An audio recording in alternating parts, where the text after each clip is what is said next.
Hi everyone, we are back with a new interesting video, and today we are discussing about that do we need to file ITR in the case of losses. First of all, if you're new to my channel, kindly subscribe it so that you will get all the notifications for all the new videos. So now let's start this video.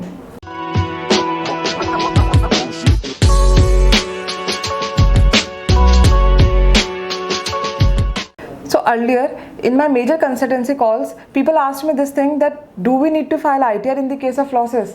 Then I counter question them why you think so that it's not required to file your ITR. I completely understand that you are in the losses, you are not having any tax liability, so it's not required to file your ITR. But do you know if you're not filing your ITR, it will actually impact you in the long run. Earlier also I told you that like you will get the benefits if you're filing ITR, but if you are having losses, then you will not be able to carry forward it if you're not filing your ITR. So listen it very carefully. What I'm saying here is, if you're not filing ITR on time in the cases of losses, then you will not be able to carry forward of these losses. So now you'll ask me these two questions here, that what do you mean by on time? Second, what do you mean by carry forward of losses? So I'll cover these two things in detail. So first of all, let's understand that what is this on time thing. You always need to file your ITR on or before due date. If you're filing your ITR after due date, then obviously late fees is there.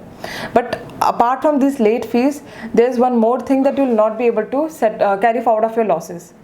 So now, if you're filing your ITR on or before due date, then you can carry forward of your losses. But if you're not filing your ITR on or before due date, then you cannot carry forward of losses. Now, let's come to the second thing, that what is carry forward of losses.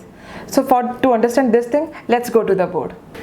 So now let's start this thing with an example, and please, I need your 100% attention here, because if you're not paying attention here, you'll not be able to understand this concept. And please don't blame me that I was not able to explain the actual concept. And if you are able to understand this thing, then obviously you will thank me later for this thing. So now let's start. So here I'm taking two cases. One is person A, return filer. Second, person B, non-return filer. So here let me tell you that who is a return filer, second who is a non-return filer. Return filer is someone who is filing his return on time. On time means on or before due date. Second is a non-return filer who is not actually filing his return. So here I'm not taking an example that if someone is filing his return after due date, then obviously he is not able to get any benefit of the carry forward of losses. So here only two examples: return filer, non-return filer. Okay, now let's start. In the financial year 18-19, he is having 2 lakh loss. So person A is having 2 lakh loss and person B is also having 2 lakh loss in the year financial 18-19. Now let's come to financial year 19-20. Then again, both person having same losses, 3 lakh, and here is also 3 lakh. Why I am taking this same thing? So that this example will become easy and you will understand this thing very easy. Now in the financial year 2021, it's A is having a gain of 6 lakh rupees and B is having gain of 6 lakh rupees. Let me clear one thing, that here we are discussing about the capital losses or gain, and they are also LTCG. Okay, now this person is having a net income is 1 lakh. How? Because he was filing his return in the financial 18-19, so he was able to carry forward his losses. Now in the financial 19-20, he also filed his return on time, then he was able to carry forward his losses. So now total losses he is having is 5 lakh rupees, that is already carry forwarded, and his net capital gain is 6 lakh rupees. But after adjustment of this 5 lakh, his net income become 1 lakh rupees. So he's having 1 lakh rupees LTCG and he's not liable to pay any tax. As you already know that LTCG is exempted up to rupees 1 lakh. Now let's come to this non-return filer.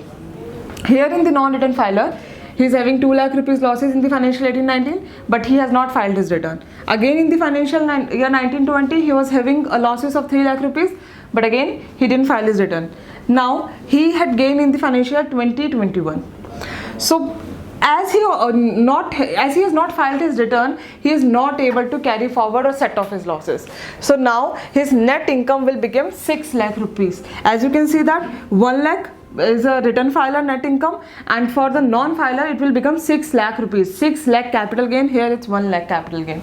Now let's I mean, if you're giving an exemption of 1 lakh rupees, that is LTCG is exempted up to 1 lakh rupees. So on the 5 lakh he has to pay tax, and that is 1 lakh plus cess he need to pay.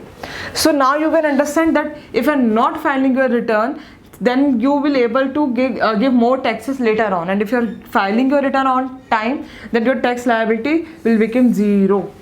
So actually you're helping you in the long run.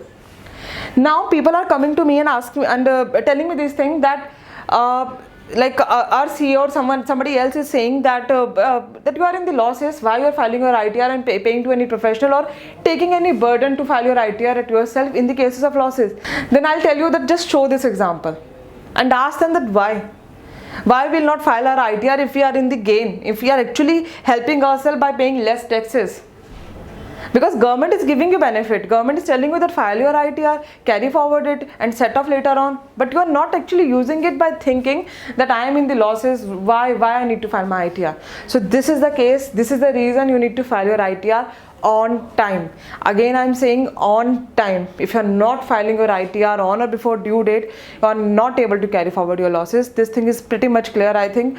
Belated return losses cannot be carry forwarded, and also so if any losses is not able to carry forwarded, then it cannot be set off. So I hope by this video I made you understand that why it is good to file your ITR, and if still there is any query, you can ask me in the comment box, and if possible please share this video with everyone who are not filing their ITR and actually are having losses and they are thinking that it's not required to file the ITR. Also this is also applicable in the cases of the PGBP, it means business and professional losses. They also can carry forward their losses and set off their losses with the business income later on. So till then, thank you so much, and please kindly subscribe for my channel. Thank you.